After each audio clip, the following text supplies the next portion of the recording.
निर्मला सीतारामनद्वारे यंदाच्या बजेटमध्ये सादर करण्यात आलेले 10 इम्पॉर्टंट हायलाइट्स। टॅक्स पेयर्ससाठी मोठी आणि आनंदाची घोषणा।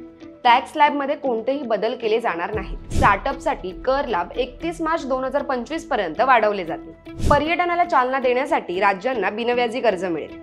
लक्षद्वीपमधील पर्यटन विकासासाठी निधीही दिला जाईल। 517 नवीन मार्ग उडान योजनेअंतर्गत सुरू होणार आहेत। नवीन सौर ऊर्जा धोरणाअंतर्गत 1 कोटीहून अधिक घरांना 300 युनिट मोफत वीज मिळेल।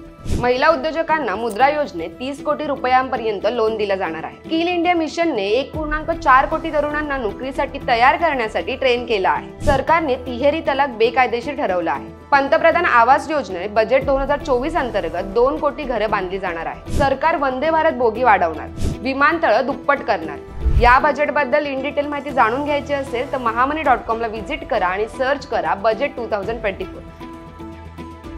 आणि सोबतच महामनी सोशलला फॉलो करायला विसरू नका।